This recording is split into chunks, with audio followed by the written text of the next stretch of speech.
network of tunnels stretching hundreds of miles, originally meant to divert rainwater, and now home to an entire underground population, all living just a few feet under the bright lights of the Las Vegas. We have about 8,000 people living on the streets of Las Vegas, many of them, as you can see here in downtown Las Vegas. Some of our viewers are concerned when these people get kicked out of their encampments, their next stop. What if I told you that the city once called the entertainment capital of the world is now hiding its darkest secret in plain sight? Las Vegas, the entertainment capital that promises endless opportunity, is hiding nearly 8,000 homeless residents in 2025, a 20% surge in just 1 year. While tourists chase jackpots and Instagram moments, something sinister spreads through the shadows of those same glittering towers. The truth about what's really happening in Vegas will haunt you. Are you ready to see what the city doesn't want you to know? Drive 10 minutes from the Strip to Fremont East, and you'll understand why locals say their city is dying from the inside out. This was Vegas's original heartbeat, where the Rat Pack once ruled and neon cowboys beckoned dreamers before mega resorts existed. Now, boarded windows outnumber open doors. The Golden Gate, once buzzing with energy, sits eerily quiet on weekday nights. Empty stools line bars that used to overflow onto sidewalks. The El Cortez struggles to fill half its tables. Longtime residents watch their neighborhoods crumble with a mixture of rage and resignation. "This isn't the city I raised my kids in," one local told me, staring at another shuttered motel on East Fremont. "It's a ghost of what it was. They took our soul and sold it to Wall Street." The Pioneer Club's neon sign still glows, but the building beneath it has been empty for decades. That's modern downtown Vegas. Lights without life, facades without function. This isn't just economic collapse, it's cultural extinction. The quirky dive bars, family diners, and local hangouts that gave Vegas character have vanished, replaced by nothing.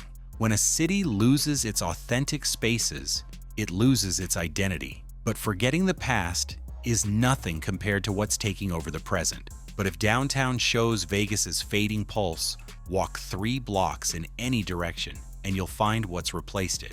Tent cities, hundreds of them, spreading like wildfire through empty lots, under overpasses, behind abandoned strip malls. What started as scattered camps has exploded into entire neighborhoods of canvas and tarp. Symphony Park, once imagined as Vegas's cultural center, now hosts more tents than concerts. The Arts District, meant to revitalize downtown, watches helplessly as encampments multiply along Main Street and Charleston Boulevard. The numbers are staggering.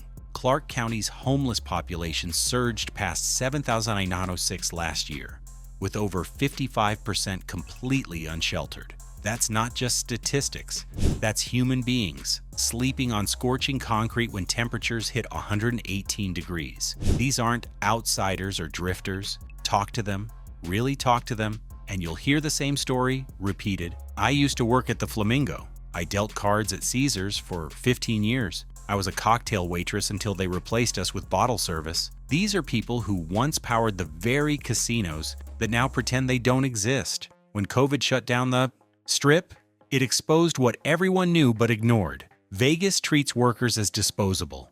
No savings cushion, no safety net, just pink slips and eviction notices. Rent jumped 35% in 3 years, while wages stayed frozen. Do the math. A dealer making $45,000 can't afford $1,800 monthly rent plus utilities. So they end up here, in the shadow of billion-dollar towers they helped build. The crisis reflects something deeper than economics. It's about a city that lost its balance. Vegas always lived on the edge, but there used to be a deal. Work hard in the casinos, and you could build a life. That deal is broken. The house always wins became the house takes everything. Local social workers report waiting lists of 18 months for transitional housing. Emergency shelters turn away families every night. Meanwhile, new casinos announce billion-dollar expansions. The contrast isn't just jarring, it's obscene. Walk through these camps at dusk, and you'll see something that breaks your heart. Normalcy. People cooking dinner on camping stoves, kids doing homework by flashlight, elderly couples sharing their only blanket. This is Vegas's new reality, and what you see above ground is only half the story. Because beneath the fountains of Bellagio and the golden towers of Mandalay Bay lies Vegas's darkest secret, an underground city where hundreds live in perpetual darkness. The storm-drained tunnels, built to protect casinos from flash floods, have become refuge for those who've given up on the world above. These aren't metaphorical shadows, these are literal underground chambers where human beings make their homes in conditions that would horrify most Americans. The main tunnel system stretches over 600 miles beneath Las Vegas, a labyrinth of concrete arteries originally designed to channel rainwater away from the Strip. But step inside and you'll find something else entirely. Makeshift bedrooms carved into alcoves, living rooms furnished with salvaged casino furniture, even small communities with established hierarchies and unwritten rules. One tunnel near Caesar's Palace houses nearly 40 people who've built an elaborate camp complete with bookshelves, artwork on the walls, and battery-powered Christmas lights strung between support beams. The conditions are beyond harsh. No natural light ever penetrates these depths. The air hangs thick with mold and human waste. Temperatures stay around 100 degrees in summer, while winter brings bone-chilling cold that concrete amplifies. Rats the size of cats scurry through the darkness, and everyone lives with the constant terror of flash floods. When rain hits the desert, these tunnels transform from shelter to death trap in minutes. Walls of water traveling 30 miles per hour sweep away everything, possessions, pets, people, yet they return, always return, because even this nightmare feels safer than the streets above. Up there, you're a target, explains a former Marine who's lived underground for 3 years. Down here, we look out for each other. It's dark, but it's community. That community has developed its own economy, its own justice system, even its own art. Graffiti maps mark safe zones and danger areas. Residents trade services for supplies. Some have managed to tap into electricity from the casinos above, running fans and phones off pirated power. The ingenuity is remarkable. One couple transformed a junction box into a 2-room apartment with separate sleeping and living areas. An artist covered his tunnel walls with murals painted by cell phone light. A former chef operates a makeshift kitchen, cooking for others using a camp stove and ingredients scavenged from casino dumpsters. These aren't just survival tactics. They're declarations of humanity in inhuman conditions. The floods came again last month. 7 people didn't make it out in time. Their bodies washed up near Lake Mead, miles from where they slept. The news barely mentioned it. Vegas has perfected the art of looking away, but those who survived simply moved back in, sweeping out the mud, rebuilding their underground homes, accepting death as the price of invisibility. This underground city is the perfect metaphor for modern Vegas. What glitters above depends on suffering below. The tunnels run directly beneath the Strip's most luxurious properties. 2 worlds separated by just 20 feet of concrete, yet infinitely far apart. One basks in manufactured paradise. The other endures manufactured hell. And Vegas keeps building both. But how did a city this rich create a crisis this deep? The answer will infuriate you. But first, how did we get here? How does a city swimming in billions of casino revenue end up with thousands living in storm drains? The answer lies in a system so fundamentally broken that it seems designed to fail. Start with the housing crisis. Advocates estimate Clark County needs tens of thousands of affordable units just to meet current demand. Reports suggest they've built only a fraction of what's needed in recent years. The math doesn't just not add up, it's not even trying to. Public housing waiting lists reportedly stretch to thousands of families, with estimates of multi-year wait times being common. For emergency shelter, good luck. The few facilities that exist reportedly turn away the majority of applicants nightly due to capacity constraints. Social workers describe shelter waiting lists stretching for months. Imagine telling someone sleeping on concrete in 120-degree heat to wait half a year for a bed. The Courtyard Homeless Resource Center, one of Vegas's responses to the crisis, serves a fraction of the nearly 8,000 homeless residents in the county. That's not a solution, that's a gesture. Meanwhile, the city's response has been to criminalize existence itself. Ordinance after ordinance makes it illegal to sit on sidewalks, sleep in parks, or rest near businesses. They've banned camping within 500 feet of schools, parks, or residential areas. Look at a map. That's basically everywhere. The message is clear. We won't house you, but we'll arrest you for not having housing. Reports suggest Las Vegas Metro issues thousands of citations for urban camping annually. Each ticket carries fines up to $1,000 or 6 months in jail. How exactly is someone without a home supposed to pay a $1,000 fine? Here's what really exposes the moral bankruptcy. While the city claims it can't afford adequate homeless services, it has reportedly approved hundreds of millions in public funding for sports stadiums and entertainment venues. The Athletics' new stadium, Formula One races, and ventures like the Sphere have received massive public subsidies, according to local reports. That same money could have funded substantial transitional housing and mental health services. Instead, it subsidizes entertainment for tourists. The irony is so thick you could cut it with a casino chip. Vegas can build a billion-dollar resort in under 2 years, but seemingly can't open adequate shelters despite years of planning. They'll fast-track permits for another Cirque du Soleil theater, but claim zoning issues prevent affordable housing. Luxury properties rise from foundation to finished in record time. Meanwhile, promised homeless campuses remain in planning stages for years, according to advocates. Still just dirt and promises. This isn't incompetence, it's choice. Every dollar spent on stadium subsidies is a dollar not spent on human beings. Every tax break for casinos is funding denied to mental health programs. The system isn't broken by accident. It's working exactly as designed. Maximize profit, minimize responsibility, externalize human cost. The house always wins becomes the house owns everything, including the right to decide who deserves shelter. Systemic neglect isn't a bug in Vegas's operating system. It's the feature, and until that changes, the tunnels will keep filling.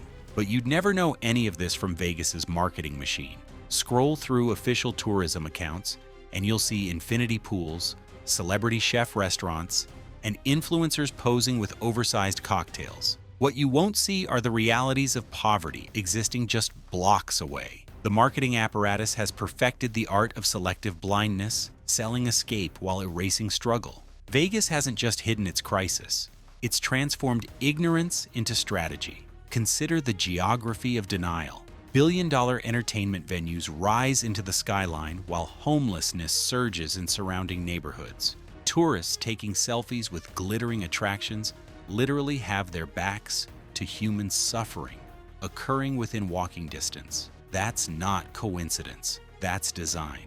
Every sightline from major tourist corridors has been carefully managed. Strategic landscaping, security perimeters, and architectural barriers ensure visitors experience only the curated version of Vegas, while casinos announce hundreds of millions in renovations and expansions.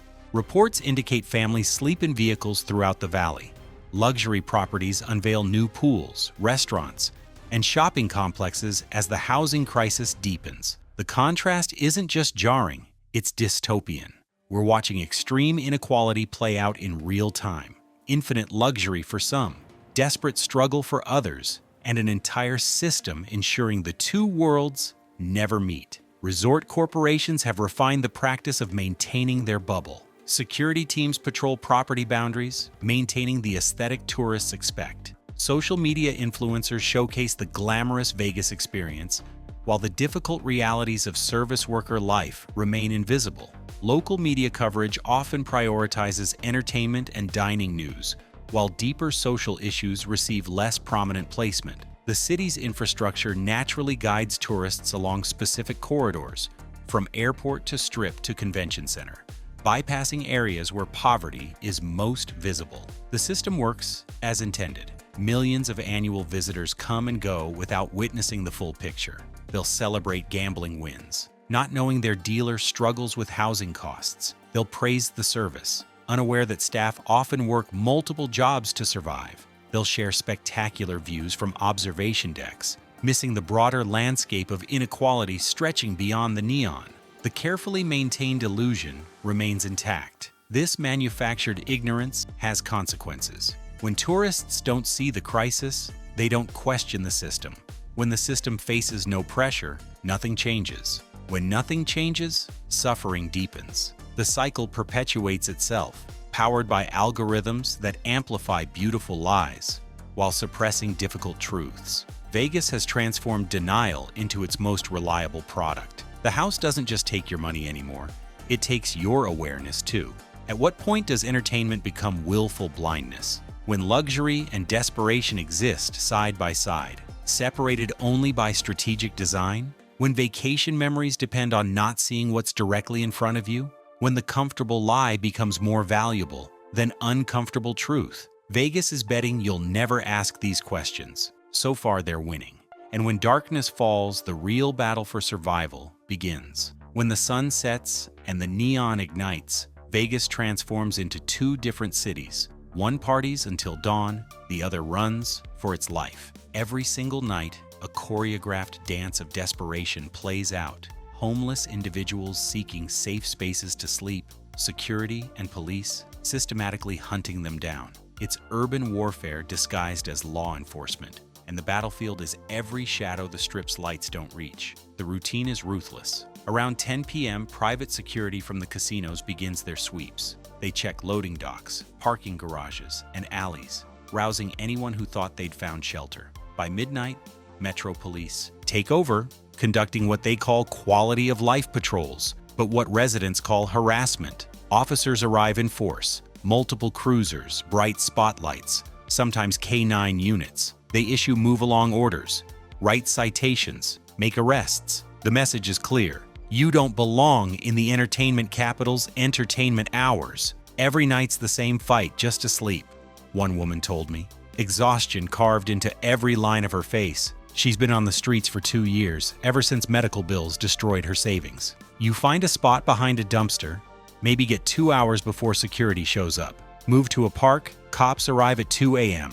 Try the tunnels, but then you risk the floods. By sunrise, you've walked 10 miles just looking for somewhere to close your eyes. The cat and mouse game never ends. Homeless individuals develop elaborate strategies, sleeping in shifts so someone stays awake to watch for patrols, memorizing security schedules, creating hidden caches for belongings they can't carry while running.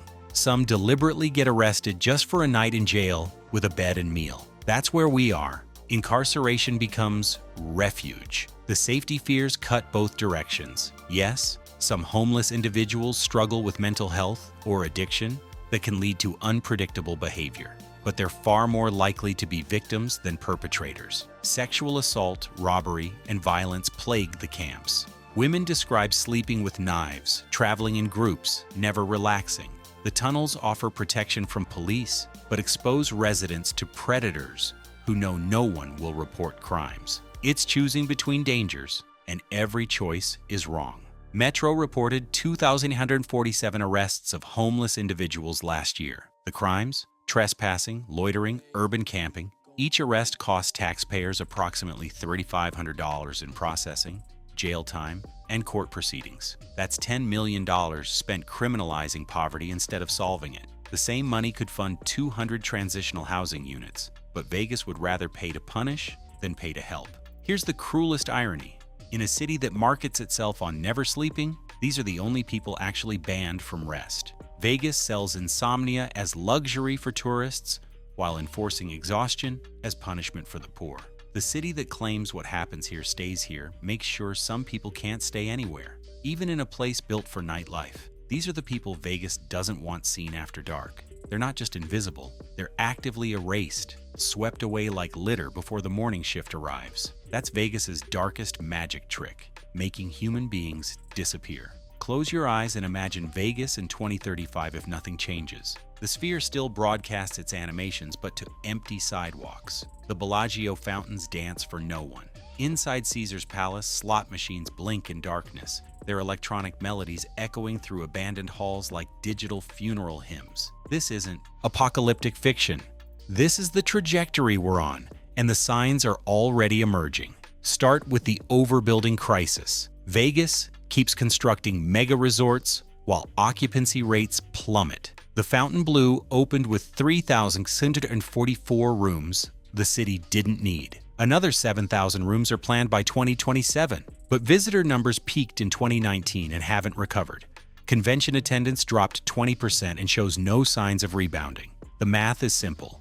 More rooms plus fewer guests equals empty towers. Entire floors of hotels already sit dark on weeknights. Soon, it'll be entire properties. Ghost casinos haunting the Strip like monuments to hubris. The automation wave will accelerate the collapse. MGM just introduced dealer-less blackjack tables using AI and cameras. Caesars is testing robotic bartenders that mix perfect cocktails without small talk or tips. Self-check-in kiosks have replaced front desk staff. Within 5 years, analysts predict 40% of casino jobs will vanish to automation. That's 100,000 people in Clark County suddenly unemployed. Where do they go? What happens to a city when its largest industry no longer needs humans? The exodus has already begun. For the first time since the 1990s, more locals are leaving Las Vegas than arriving. Teachers, nurses, and service workers are fleeing to Phoenix, Salt Lake City, anywhere with lower costs and actual opportunity. The tax base shrinks, schools lose funding, infrastructure crumbles. The roads to those glittering casinos become potholed nightmares. Power grids fail in the heat, water systems break down. But there's no money to fix anything, because everyone who could pay taxes has gone. Picture downtown in this future. Fremont Street's canopy still plays its light shows, but the crowds below have dwindled to dozens, not thousands. The empty buildings outnumber the occupied ones 5 to 1. Broken windows become artistic patterns of urban decay. The tent cities haven't disappeared. They've simply inherited the abandoned neighborhoods. Former luxury condos become vertical refugee camps. The tunnels overflow as more seek shelter underground. Vegas transforms into America's first modern ruins, a civilization collapsing in real time. The sports teams will leave when ticket sales can't sustain them. The conventions will relocate to cities with functioning infrastructure, even gambling. Vegas's cornerstone will migrate online where overhead is minimal and profits are maximum. What remains? Skeletal casinos operating at 10% capacity, catering to nostalgic seniors and dark tourism. The city becomes its own ghost story, a cautionary tale about what happens when greed consumes itself. Here's the haunting truth. Vegas will still shine, but no one will live beneath the lights. The neon will glow through momentum and solar panels, maintaining the illusion for satellite photos and distant observers. But street level will be empty. The shows will play to vacant theaters. The restaurants will serve no one. The city will become a luminous corpse, beautiful from afar but rotting up close, a metropolis of machines humming in darkness, waiting for humans who never come. That's the ghost city future, not destroyed by disaster, but abandoned by design, not killed, but suicide by systematic neglect. Vegas won't end with a bang or a whimper, but with the lonely sound of slot machines playing themselves. But futures aren't fixed. And in the shadows of those same casinos, something remarkable is happening. While corporations count profits and politicians point fingers, ordinary people are saving their city one life at a time. These aren't headlines you'll see, but they're stories that matter more than any jackpot ever won. Meet Linda Martinez, a retired teacher who transformed her garage into a supply depot for the homeless. Every morning at 5 a.m., she loads her van with water, sandwiches, and sunscreen, then drives the tunnels and camps. She knows everyone by name. She remembers birthdays. Last month, she helped 12 people get IDs, the first step toward housing and employment. Someone has to give a damn, she says simply. If we wait for casinos to grow hearts, we'll wait forever. There's Food Not Bombs serving 500 meals every Sunday in Huntridge Circle Park. No questions asked, no sermons required, just food and dignity. The volunteers include casino workers, students, and formerly homeless individuals who remember hunger. They operate on donations, spending their own money when funds run short. The city has ticketed them repeatedly for unpermitted food distribution. They keep showing up anyway. Shine a Light provides mobile showers, converting old buses into bathroom facilities that visit camps weekly. Clean water, soap, and 15 minutes of privacy might not sound revolutionary, but for someone who hasn't showered in weeks, it's everything. The program started with one bus. Now they have 4, all funded by locals who refuse to accept that human beings should live without basic hygiene.